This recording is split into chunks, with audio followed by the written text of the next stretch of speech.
जी, धन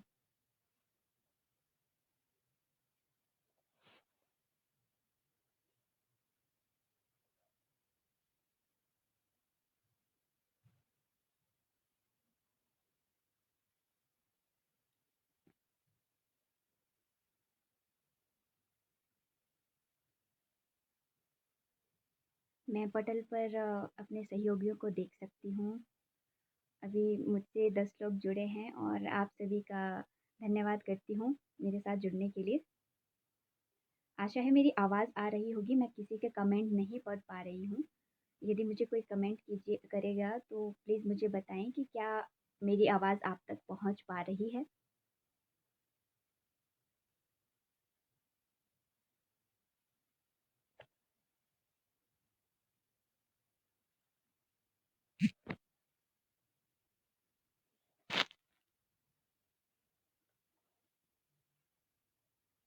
मैं कमेंट पढ़ पाने में असमर्थ हूँ। अगर मुझे कोई कमेंट करके बता दीजिएगा, तो मैं कार्यक्रम शुरू कर सकती हूँ।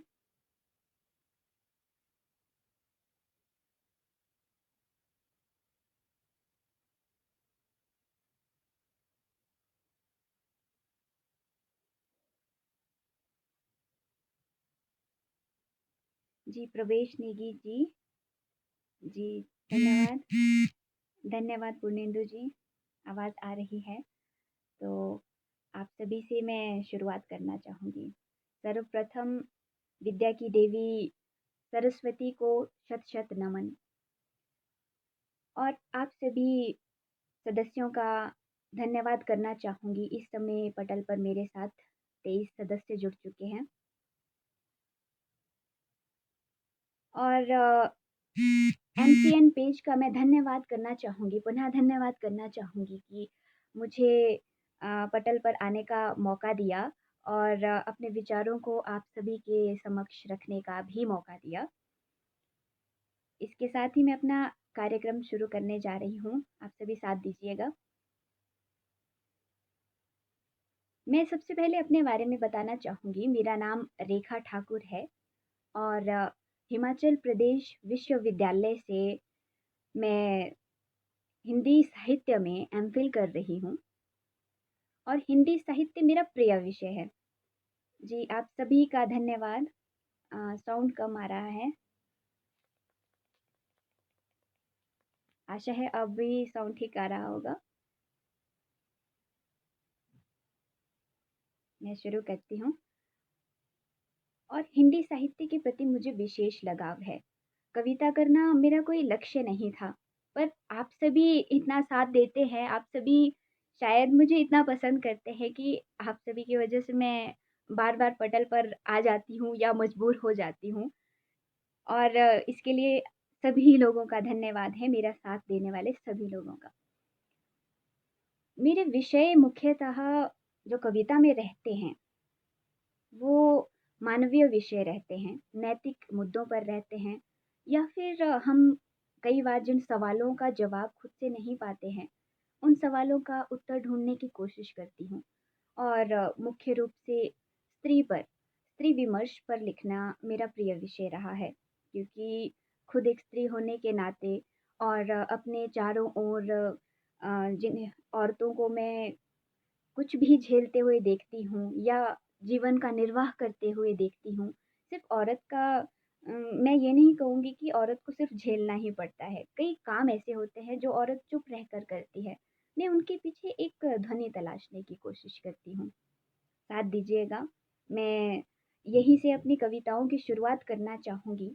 मैं आपका ध्यान सामाजिक मुद्दों से, प्रकृति से और स्त्री तक पहुँचाऊँगी।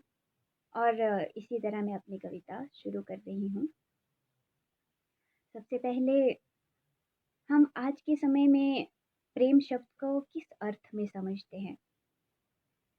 प्रेम की अलग-अलग व्याख्या हम सभी ने की है। पर आज के समय में जिस प्रेम को हम समझते हैं वो अपने आप में ही एक विडंबना भर बन चुका है। जितने उसके अर्थ निकालो वो उतना ही गहराता जाता है। तो इसी बात को लेकर मेरे मन में एक छोटा-सा ख़्याल आया था, तो कविता लिख दी।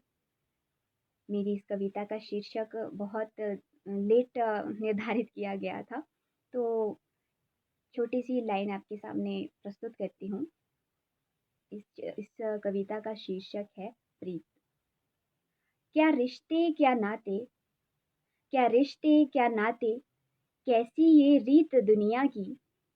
क्या रिश्ते क्या नाते, कैसी ये रीत दुनिया की, निभाए ना निभती, ऐसी ये प्रीत दुनिया की। क्या रिश्ते क्या नाते, कैसी ये रीत दुनिया की, निभाए नहीं निभती, ऐसी ये प्रीत दुनिया की। ए परिंदे मन के मेरे, ए परिंदे मन के मेरे, क्यों आज तेरी आंखें छलकी, होठों पे मुस्कुराहट और दिल में बरसात आंसुओं की। ए परिंदे मन के मेरे, क्यों आज तेरी आंखें छलकी, होठों पे मुस्कुराहट और दिल में बरसात आंसुओं की। क्यों दर्द छुपाए बैठी है, कैसी ये भीड़ दुनिया की। क्यों दर्द छुपाए बैठी है, कैसी ये भीड़ दुनिया की, निभाए नहीं निभती, ऐसी ये प्रीत दुनिया की। गर्म आंधियों से तरबतर है, गर्म आंधियों से तरबतर है भीड़ ये दुनिया की। गर्म आंधियों से तरबतर है भीड़ ये दुनिया की। क्या रिश्ते क्या नाते, कैसी ये रीत दुनिया की, निभाए नहीं निभती, ऐसी ये प्रीत दुनिया की। तो जिसको आज के समय में कहते हैं इट्स कॉम्प्लिकेटेड। तो मैं इसी के साथ ही अपना आपका ध्यान अगली प्रीत की शब्द की ओर ले जाना चाहूँगी कि आज का जो समय है, प्रीत जैसी भी हो, हम उसको कई मायनों में समझते हैं, अपने-अपने अनुसार समझते हैं। मैंने आज के समय में देखा जिस हिसाब से हमारा समाज उपभोक्तावादी बना हुआ है, मुझे अन्यथा ना लीजिएगा, तो मैंने प्रेम के कुछ गलत अर्थ भी पाए, जो आज के समय में मैं चारों ओर कभी ना कभी हमें दिख ही जाते हैं। तो उपभोक्तावादी प्रेम मैंने उस कविता का शीर्षक दिया, उपभोक्तावादी प्रेम। ध्यान दीजिएगा और गौर फरमाइएगा। अब ना कोई कन्हैया है, ना कोई राम, अब ना कोई कन्हैया है, ना कोई राम, प्रेम तो अब उसका है जिसने दिए दाम। अब ना कोई कन्हैया है, ना कोई राम, प्रेम तो अब उसका है जिसने दिए दाम। ये उपभोक्तावादी प्रेम की शुरुआत हो चुकी है और ऐसे में एक सखी, उपभोक्तावादी सखी दूसरी सखी से कहती है, अव्वल दर्जे का जो होगा केवल धन संपन्न, अव्वल दर्जे का जो होगा केवल धन संपन्न, सखी वही ले जाएगा मेरा तन मन और धन। तो ये उपभोक्तावादी सखी थी। तो इसके बाद उपभोक्तावादी जो मित्र होते हैं वे एक दूसरे के साथ कैसी बातें करते हैं। रूपवान चाहे हो ना हो, रूपवान चाहे हो ना हो, नहीं कोई बात, मित्र मुझे तो वही चाहिए जो एक दिन रहे साथ। रूपवान चाहे हो ना हो, नहीं कोई बात, मित्र मुझे तो बस वही चाहिए जो एक दिन रहे साथ। कहाँ प्यार है कहाँ विश्वास, कोई नहीं जाने, शरीरों की भूख है प्यार के नहीं कोई मायने। अंत आ रहा है निकट, चिंता ना करो, दानव तो बन चुके हैं मानव, अब मत सुधरो। धन्यवाद सुनील दत्त मिश्रा जी, धन्यवाद। और इससे पहले मुझे जिन जिन भी लोगों ने मैसेज किए, जिन भी सुधीजनों ने मैसेज किए, धन्यवाद आप सभी का मेरा सहयोग देने के लिए। मेरे लिए ये बात बहुत मायने रखती है कि आप सभी मेरा साथ दे रहे हैं और आप सभी मेरी प्रेरणा है, तभी मैं कुछ बोल पाने में समर्थ हूँ। अन्यथा मैं सिर्फ़ कविताएँ अपने लिए लिखती थी, पर आप लोगों के कारण मैं अपने विचारों को समक्ष ला ला पा रही हूँ। तो मुझसे आगे कोई त्रुटि भी होगी तो पुनः क्षमा चाहूँगी और मेरे लिए अगर कोई सजेशन भी होगा तो डेफ़िनेटली मैं एक्सेप्ट करने को तैयार हूँ। तो मैं अपनी अगली कविता प्रस्तुत करना चाहती हूँ। जिसका शीर्षक मैं आपको बताना चाहती हूँ। इसका शीर्षक ये है सच। सबको पता है सच सच होता है और सच की भी वैसे ही मायने हैं आज के समय में कि सच क्या है और सच सच होता है। इन इस बारे में हम आए दिन अखबारों में पढ़ते हैं कि क्या सच में हम जो देख रहे हैं वो सच है? क्या सच में जो हम पढ़ रहे हैं वो सच है? या जो हम पहले से जानते हैं वो सच है? तो थोड़ा मुझे इस बारे में अ, विमर्श करने का आपके साथ आनंद आएगा। मैं कविता प्रस्तुत करती हूँ। सच होता है, सच होता है, बताया नहीं जाता। किताबें पढ़कर किसी को समझाया नहीं जाता। सच होता है, बताया नहीं जाता। किताबें पढ़कर किसी को समझाया नहीं जाता। हर स्थिति में अलग होता है सच। हर स्थिति में अलग होता है सच। बातों बातों में दोहराया नहीं जाता। सच होता है, बताया नहीं जाता। किताबें पढ़कर किसी को समझाया नहीं जाता। हर स्थिति में अलग होता है सच। बातों ही बातों में दोहराया नहीं जाता। सच होता है केवल सच। सच होता है केवल सच। सिनेमा ले जाकर दिखलाया नहीं जाता। असल रूप तो सच का सामने होता है। असल रूप तो सच का सामने होता है। किसी पुस्तक को थमाकर पढ़ाया नहीं जाता। किसी पुस्तक को पढ़ाकर थमाया नहीं जाता। सच होता है मौन में, विश्राम में। सच होता है मौन में, विश्राम में। लाउड स्पीकर में उसका शोर सुनाया नहीं जाता। पोस्टरों में सुहाना चेहरा, पोस्टरों में सुहाना चेहरा नहीं होता सच। और नहीं हर बार कड़वी घुट्टी बनाकर पिलाया जाता। हम लोग कहते हैं कि सच कड़वा होता है, जरूरी नहीं सच कड़वा भी हो। कहते हैं कि पोस्टरों में सुहाना चेहरा नहीं होता सच। जिस पोस्टरों में हम अक्सर मुस्कुराते चेहरे देखते हैं नहीं होता है वह सच। और नहीं हर बार कड़वी घुट्टी बनाकर पिलाया जाता। सच होता है, बताया नहीं जाता। होता है वह खुद में प्रमाण, मांगता है जो समय का वरदान।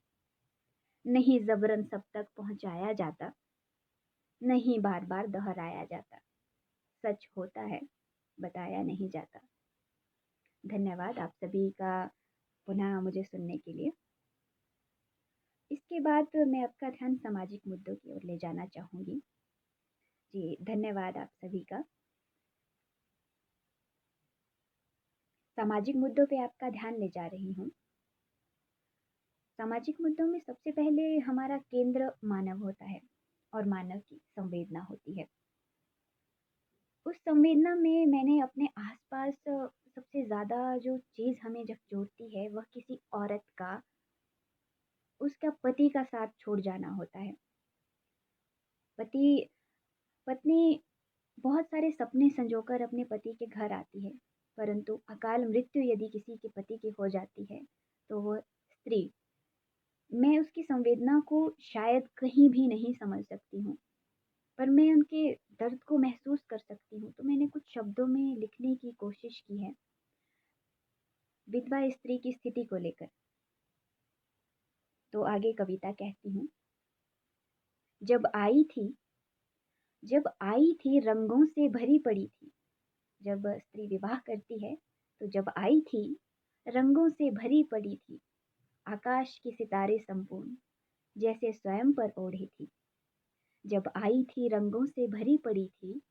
आकाश के सितारे संपूर्ण जैसे स्वयं पर ओढ़े थी। पिटारा अरमानों का मन में लिए अंत तक ले जाना है जीवन, संग जो है प्राण प्रिय। पिटारा अरमानों का मन में लिए अंत तक ले जाना है जीवन, संग जो है प्राण प्रिय। जब आई थी उस घर में खुशियों की फहरिस्त बनाए, फहरिस्त अर्थात सूची। जब आई थी उस घर में खुशियों की फहरिस्त बनाए, सपने दिल में सजाए। सांसें प्रमाण थी उसकी प्रिय संग जुड़े होने का। सांसें प्रमाण थी उसकी प्रिय संग जुड़े होने का। बेखबर वेदनाओं से, बेखबर संघर्षों से। संघर्ष जान पड़ता था केवल कि दुखी ना हो प्रिय। आज वह शांति पहन रही है सफेद कपड़ों की। पिटारा दुखों का, कर्म प्रिय के हिस्से का। शहर रो रहा है, वह स्तब्ध खड़ी है। प्रिय तो प्राण संग ले गया अपने, और वह पुतले संग उसके टूटी इमारत सी जर्जर सी पड़ी है। और वह पुतले संग उसकी टूटी इमारत सी जर्जर सी पड़ी है। धन्यवाद, आप सभी का धन्यवाद मेरी बात को सुनने के लिए। और ये एक प्रकार का, अभी मैं संदेशपरक कविताओं पे नहीं आई हूँ, ये मेरी संवेदनाओं से जुड़ी कविताएं थी। और बहुत साल मुझे लिखते हुए हो गए हैं, पर मेरी प्लीज़ त्रुटियों को आप क्षमा कीजिएगा। तो मैं पहले ही कह चुकी हूँ, अगर मुझ में सुधार की आवश्यकता होगी, मुझे आपके सुधार स्वीकार्य है। और मैं आपके सुधारपरक जो भी बातें होंगी उन सब की लाभार्थी रहूँगी, अगर आप मुझे सजेशन भी देंगे। इसके साथ ही स्त्री विषयक कविताओं पे मैं आ चुकी हूँ। और आज की स्थिति को देखते हुए औरत, खासकर ये जो आजकल बलात्कार की घटनाएं स्त्रियों के साथ हो रही है, इसको लेकर मैं अपनी संवेदना जाहिर करती हूँ। मेरी कविता का शीर्षक है संघर्ष। न्यूज़पेपर का पन्ना पलटते ही, न्यूज़पेपर का पन्ना पलटते ही संघर्ष धरा उसका पाया मैंने। न्यूज़पेपर का पन्ना पलटते ही संघर्ष धरा उसका पाया मैंने। आवाज तो मीडिया ने उठाई, छीनी अस्मत पर उसकी। आवाज तो मीडिया ने उठाई, छीनी अस्मत पर उसकी। और न्यूज़पेपर पढ़ने वालों का, मुझ जैसों का काम पूरा हुआ।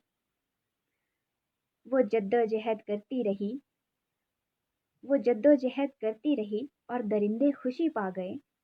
मैं घर पर बैठी पढ़ती रही और मीडिया वाले खबर बनाते गए।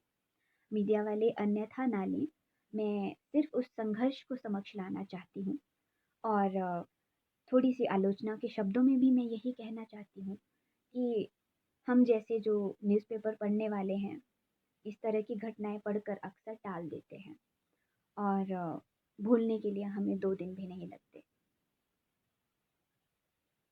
तो इसके आगे जी, सच्चाई छुप, विनोद कुमार जी कह रहे हैं, सच्चाई छुप नहीं सकती, बनावट के उसूलों से किन्नौर के कवि और कवित्रियों को झुकाया नहीं जा सकता। जी, धन्यवाद विनोद जी। और कृष्ण नेगी जी, अगर आप लाइब्रेरी आते हो तो निस्संदेह मैं भी आपसे मिली होंगी, मैंने आपको देखा होगा। तो इसी स्थिति को थोड़ा और आगे बढ़ाते हुए मैं स्त्री विषयक जो बलात्कार, दुराचार, दुर्व्यवहार होते हैं उसके विषय में मैंने एक कविता एक और लिखी थी। और ख़ासकर पिछले 2 सालों में जो भी लड़कियों के साथ बहुत जितनी मार्मिक और घृणित जितनी भी घटनाएं आई हैं, उन सब को लेकर मैंने ये कविता लिखी है लड़कियों के लिए, जिसका शीर्षक है मत निकल। मत निकल ए लड़की घर से बाहर, मत निकल ए लड़की घर से बाहर, तेरी इज्जत पर इल्जाम बहुत है। मत निकल ए लड़की घर से बाहर, तेरी इज्जत पर इल्जाम बहुत हैं। झूठ मूठ में तेरा विश्वास जीत ले, झूठ मूठ में तेरा विश्वास जीत ले, हर गली में ऐसे राम बहुत हैं। मत निकल ए लड़की घर से बाहर, तेरी इज्जत पर इल्जाम बहुत हैं। झूठ मूठ में तेरा विश्वास जीत ले, हर गली में ऐसे राम बहुत हैं। तेरी इज्जत अब किसी मोल की नहीं, तेरी इज्जत अब किसी मोल की नहीं, टीवी पर भले संग्राम बहुत हैं। तेरी इज्जत अब किसी मोल की नहीं, टीवी पर भले संग्राम बहुत हैं। तू निकल तो सही घर से बाहर, तेरे शरीर के नाम बहुत हैं। चीज, आइटम, बम कहकर तुझे गिना जाता, चीज, आइटम, बम कहकर तुझे गिना जाता, तुझे नहीं मालूम तेरा दाम बहुत है। तू किस किस को समझाएगी बस करो, तू किस किस को समझाएगी कि बस करो। तेरी बात भूलने को एक जाम बहुत है। तेरे कपड़े पहनने नहीं पहनने से फ़र्क नहीं पड़ता। तेरे कपड़े पहनने नहीं पहनने से फ़र्क नहीं पड़ता। तेरी इज़्ज़त लुट जाने को एक शाम बहुत है। तेरी मौत को बुरी खबर मान, कल दिन भूल जाएंगे लोग। तेरी मौत को बुरी खबर मान, कल दिन भूल जाएंगे लोग। क्योंकि हमारी जनता को काम बहुत है। तू मत निकल लड़की घर से बाहर। तेरी इज्जत पर इल्जाम बहुत हैं। झूठ मूठ में तेरा विश्वास जीत ले। हर गली में ऐसे राम बहुत हैं। तो मैं लड़कियों को स्पेशली अवेयर रहने के लिए मैंने ये कविता लिखी है। और इसके साथ ही हमारी सबसे पहली गुरु हमारी माता होती है। हमारी माता को जितने भी यहाँ सभी मेरे साथ जॉइन हुए हैं दोस्त, सभी सुधीजन, सभी गुणीजन, तो हमारा सबसे पहला संबंध हमारी माता से बनता है। और हमने अक्सर कई मुद्दों पे माताओं को जब भी कोई संघर्ष करना हो, खासकर हमारे लिए कोई संघर्ष करना हो, तो चुप रहते अक्सर देखा है। तो मम्मी की इस चुप्पी को मैं डमी से तुलना करती हूँ। जो हम कपड़ों की दुकान के बाहर अक्सर उन डमियों को देखते हैं, बहुत सुंदर लगती हैं। मैं उनकी तुलना अपनी मम्मी से कर रही हूँ। तो मेरी अगली कविता का शीर्षक भी यही है, मम्मी और डम्मी। वो चुप है खड़ी, वो चुप है खड़ी रेशमी उस लबादे को पहने। वो चुप है खड़ी रेशमी उस लबादे को पहने। आकर्षण का केंद्र, ऊंची शान का प्रतीक। तुम भी तो ऐसी ही हो ना मम्मी।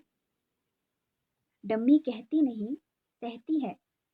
मुस्कान जैसी तुम्हारे चेहरे पर हरदम रहती है। डम्मी भी तो वैसी ही मुस्काती है। उसे कोई नहीं पूछता कि कोई समस्या तो नहीं। तुम्हें भी तो मम्मी कोई पूछता नहीं। आशा है मैं अपनी माताओं की चुप्पी को कुछ हद तक समझ पाई हूँ। तो इसके साथ ही आपका ध्यान औरत की उस स्थिति पर ले जाना चाहती हूँ जहाँ पे मुझ जैसी लड़कियाँ और हमारे जैसी माताएं बहनें ये ख्वाब देखती हैं कि हम एक स्वतंत्र स्थान चाहते हैं, समाज में एक अलग से सम्मान चाहते हैं और वो सम्मान हमें किसी से मांगना ना पड़े। उस सम्मान के लिए हमें स्त्री विमर्श के नाम पर संघर्ष ना करना पड़े। तो इंसान सादे इंसान की तरह, आम इंसान की तरह हमारे मन में भी इच्छा जागृत होती है कि क्यों निर्वाण पर साधु सन्यासियों का हक है? क्यों निर्वाण केवल पुरुषत्व को प्राप्त है? क्या मनुष्य के रूप में नारी एक मनुष्य नहीं? क्या वो निर्वाण की लाभार्थी नहीं? मैं अक्सर देखती हूँ कि हमारे पुराणों में भी स्त्री से दूर रहने का, स्त्री को माया कहकर उसे टाला गया है। तो ये चीज़ आज के समय में मुझे नहीं लगता किसी हद तक लागू लागू होती है, क्योंकि आज के समय में औरत मानव है, जहाँ तक मैं समझती हूँ। तो इसी के लिए मैंने एक कविता लिखी थी, औरत का निर्वाण। बुद्ध महल छोड़कर जंगल गए, बुद्ध महल छोड़कर जंगल गए, पर तुम ठहरी नरम मांस की एक काया। बुद्ध महल छोड़कर जंगल गए, पर तुम ठहरी नरम मांस की एक काया। हाँ, तुम्हारे भीतर भी बसती है वह आत्मा जो पाना चाहती है मार्ग और निर्वाण। हाँ, तुम्हारे भीतर भी बसती है वह आत्मा जो पाना चाहती है मार्ग और निर्वाण। जानते हैं, जाना चाहता है अकेले में और शांति में, और शांति भरे जंगल में तुम्हारे भीतर का साया। पाना चाहता है ज्ञान सत्य का, पर जमाना बदल गया है। कदम रुकते भी हैं और रोके भी जाते हैं। कभी तो तुम यह तामझाम अपनी इच्छा से करती हो स्वीकार। कभी तो तुम यह तामझाम अपनी इच्छा से करती हो स्वीकार। कभी चार लोग आकर तुम्हें तुम्हारी भूमिका बता जाते हैं। जंगल की बात मत करना, आजकल शेर और लकड़बग्घों से भयानक कोई प्रेत रहता है वहां। बिल्कुल मानव जैसा दिखता है, पर मांस केवल औरत का खाता है। जंगल उसके मंगल करने की प्रिय जगह है। तुम तलाशती हो व्यक्तित्व यदि, तो दो चार किताबें पढ़ो या घर पर बैठो, पर खुद को तलाशने जंगल मत